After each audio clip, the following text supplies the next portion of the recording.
Que la paix, la gloire et la grâce du Tout-Puissant soient avec vous, fidèles téléspectateurs et auditeurs de la Kasumbalisa Radio à télévision. Bienvenue dans votre émission KRTV Gospel. KRTV Gospel, c'est une émission de la Kasumbalisa Radio télévision. Cette dernière comprend 3 grandes parties. Adorons l'Éternel, qui est la rubrique que nous permet d'entrer en parfaite collaboration avec notre Seigneur Jésus-Christ. Sur ce, nous appelons les musiciens et nous adorons ensemble. La deuxième partie est consacrée aux actualités. Qu'est-ce qui se prépare? Qu'est-ce qui s'est déjà déroulé dans la ville de Kasumbalisa? Et la troisième, certainement, est consacrée aux invités. Comme vous pouvez le constater d'ailleurs ici, que je ne suis pas seul. Je suis accompagné d'un homme de Dieu, de l'évêque institutionnel, Mathieu Bakabomba. C'est une figure à ne pas douter, une figure à ne pas oublier dans la ville de Kasumbalisa. Mais aujourd'hui, si je peux circonscrire l'émission, nous parlons sur le 20 ans d'existence de l'église Île de Patmos. Je rappelle déjà que Île de Patmos est une église dirigée par l'évêque institutionnel Mathieu Bakabomba dans la communauté Vie Nouvelle, chapeautée par le papa, le patriarche apôtre Kalala et maman Marlène. Comme je vous avais dit que je suis avec, je peux dire, les fondateurs de l'île de Patmos. Voilà. À qui je dis bonjour, papa. Bonjour, grâce. Papa, vous allez bien? Dieu nous fait grâce. Il faut que ça aille bien parce que Oui. 20 ans n'est pas moindre, papa. Vraiment, vraiment. Ah, ça, c'est beaucoup. Mon papa, c'est quoi d'abord l'expression, soit les sentiments qui vous partent d'avoir concrétisé ce 20 ans dans la carrière, pas dans votre carrière parce que vous avez commencé il y a très longtemps, mais 20 ans d'existence de l'Église? Vraiment, c'est un sentiment de joie et d'assurance, parce que c'est pas peu de choses de faire route ensemble avec le Seigneur pendant 20 ans. Parce que 20 ans, c'est l'âge en Israël où comment tout homme pouvait porter l'arme. C'est ça. Oui. Vous avez 20 ans. Oui. Ça vous fait quoi aujourd'hui de voir 20 ans sous vos yeux comme ça et toujours sous votre leadership à l'église? Vraiment, là, je ne vois que la grâce de Dieu. Cela ne dépend pas de mes efforts ou de mes stratégies, mais je vois vraiment l'apport, vraiment 100% de l'apport de notre Dieu. Papa, nous pouvons parler d'abord de vos débuts. Comment est-ce que vous avez commencé? L'église Île de Patmos.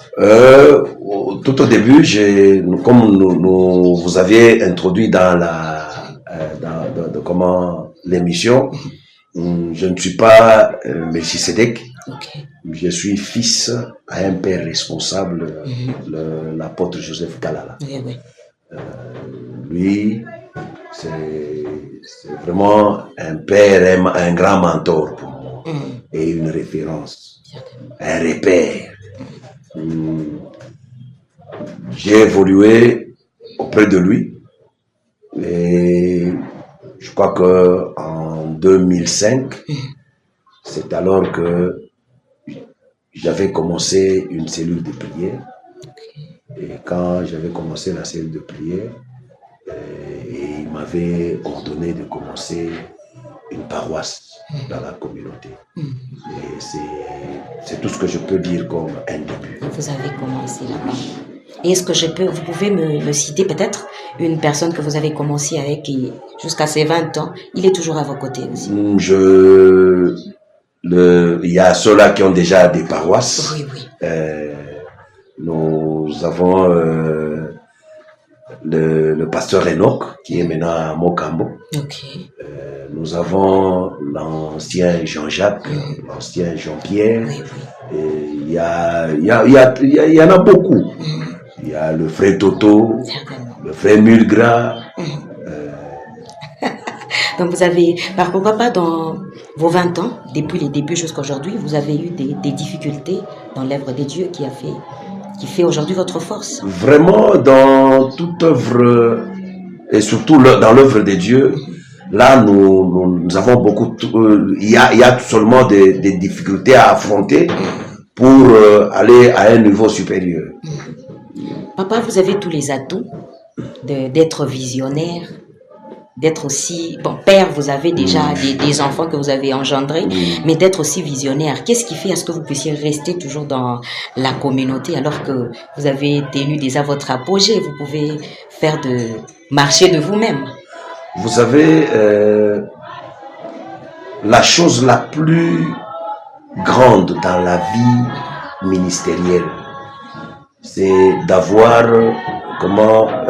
une source. Moi, je vois mal un père avec qui on est en bon terme et qui est toujours ton inspiration, chercher à avoir une autre direction. Je ne sais pas. Je ne sais pas. Je me sens à l'aise quand je suis avec lui. Donc vous voulez toujours être couvert par son esprit. Oui. Quand bien même j'ai des enfants que j'ai déjà engendrés dans le Seigneur qui ont même des communautés. Okay. Mais moi j'aime m'attacher seulement à lui. Et Dieu ne m'a jamais dit autre chose que de travailler dans cette vision. Certainement. Vous avez totalisé 20 ans et dans ces 20 ans, quelles sont les succursales, je peux dire les cellules que Île de Patmos a déjà créées depuis ces 20 ans? Si on peut parler de l'île de Patmos, nous avons l'église qui est à Kawama. Nous avons à Mokambo, c'est un ancien d'ici qui est parti. Okay. Nous avons encore un ancien d'ici qui est au village. Il y a encore un ancien d'ici qui a l'église Métouché là.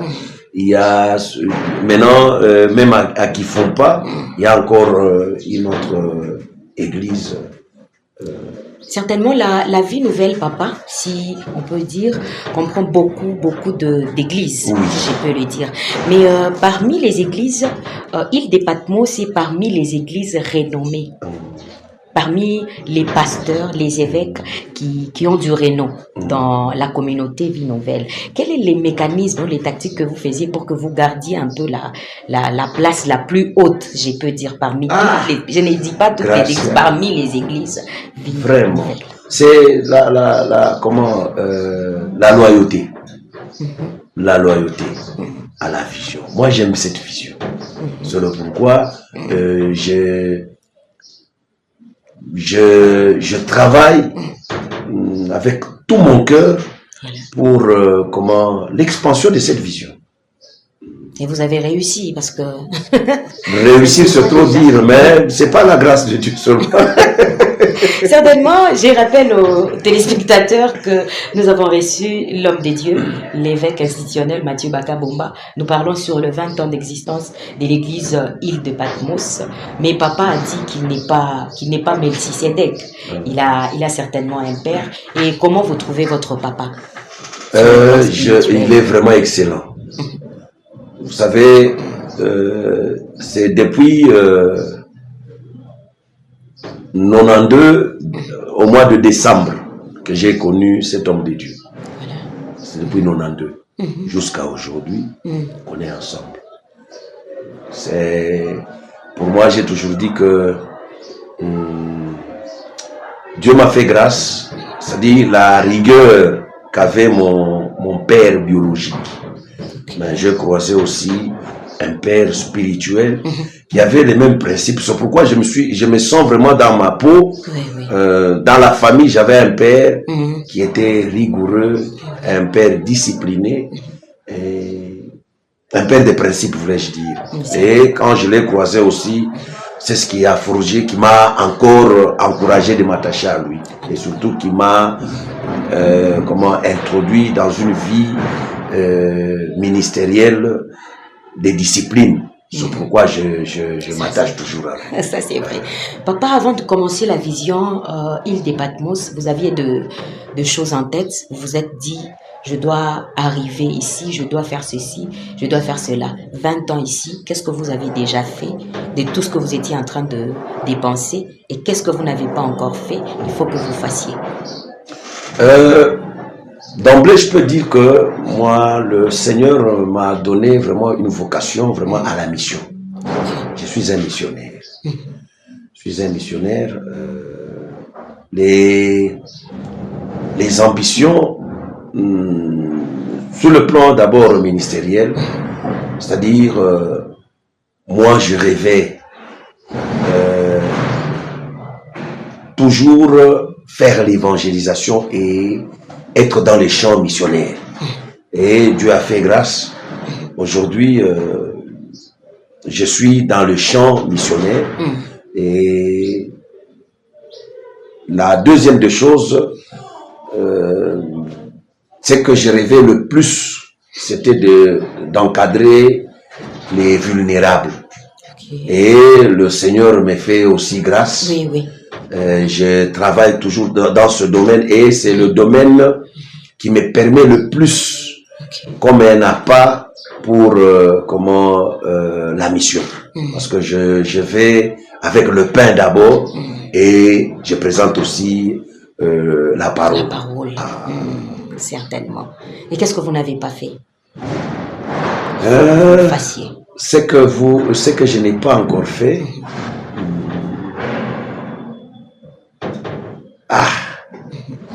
C'est-à-dire, j'ai pas encore atteint, j'ai pas encore eu l'occasion d'aller faire des implantations hors le pays.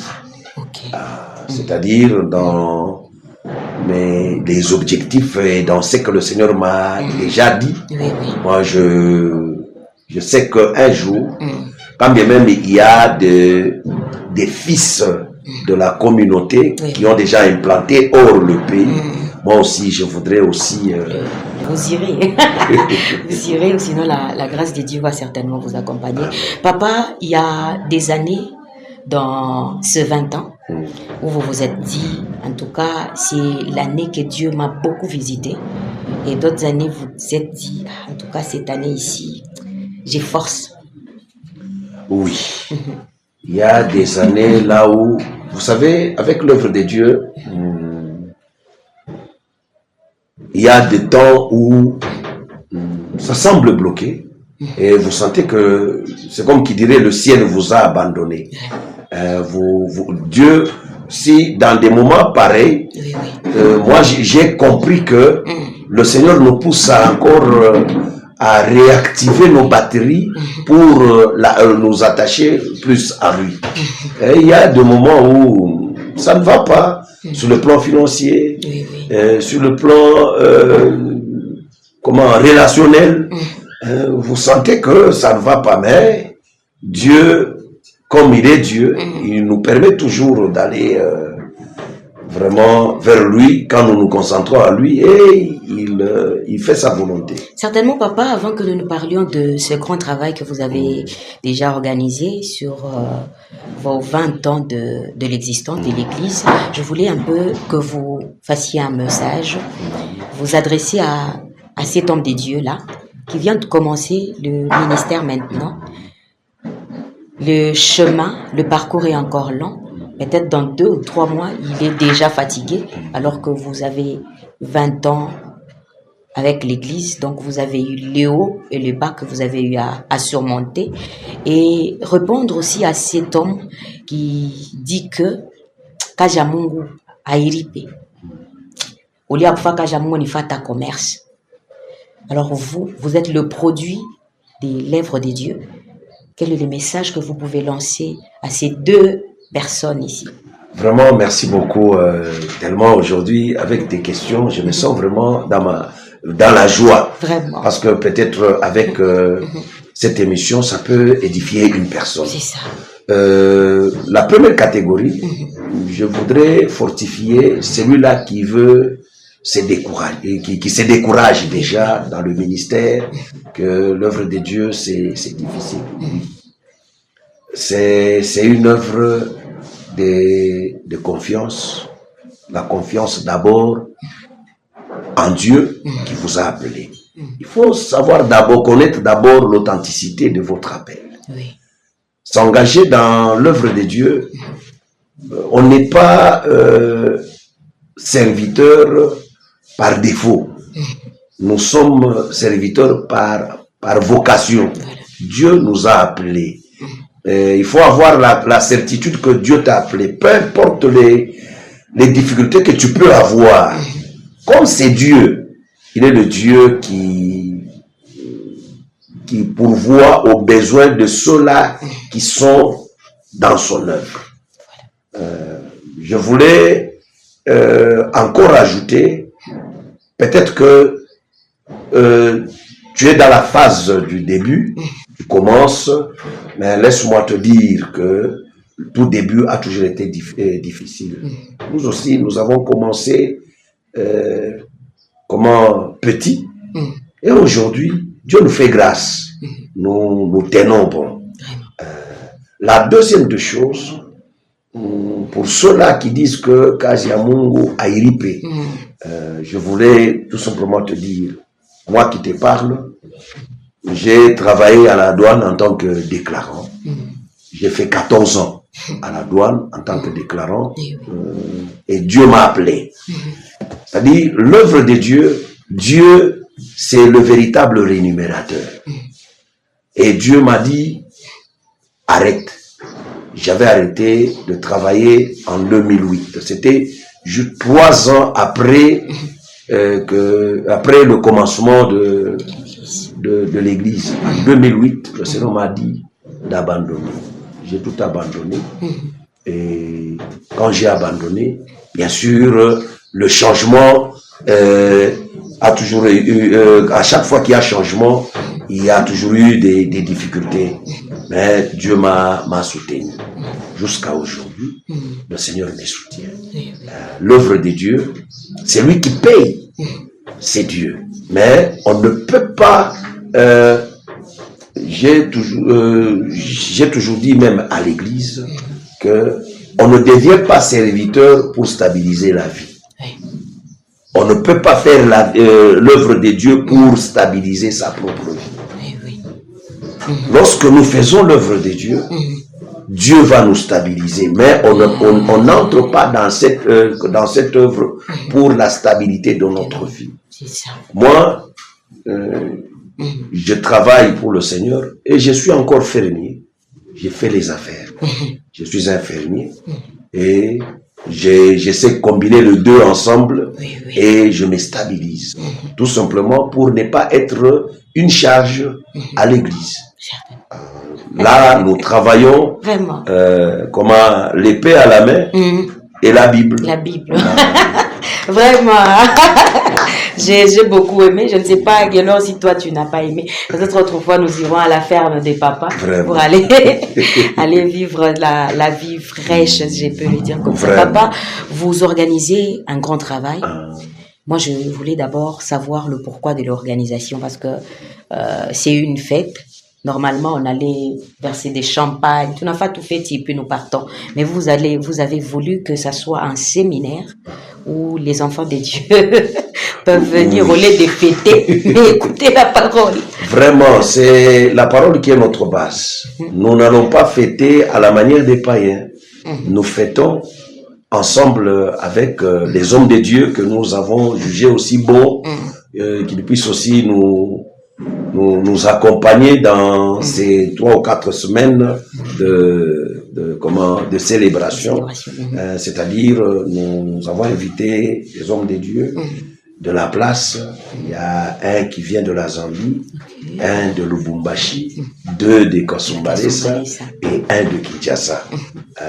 Pour que nous puissions célébrer ensemble, parce que c'est la parole, c'est avec Dieu que nous avions commencé, et pour célébrer, nous devons célébrer avec Dieu. Papa, c'est une petite question qui m'est venue. Ces derniers temps, nous vivons avec les hommes de Dieu, ça m'accoupe.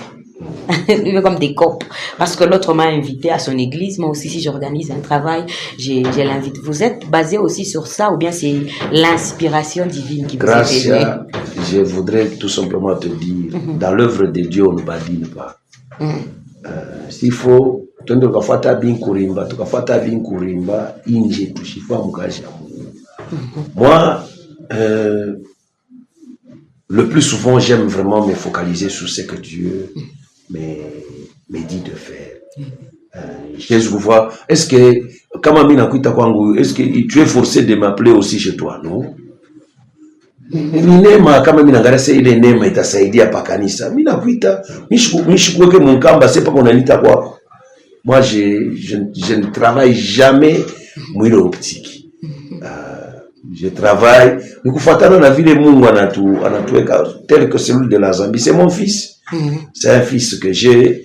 Lui aussi, il a une église en Zambie. Oui.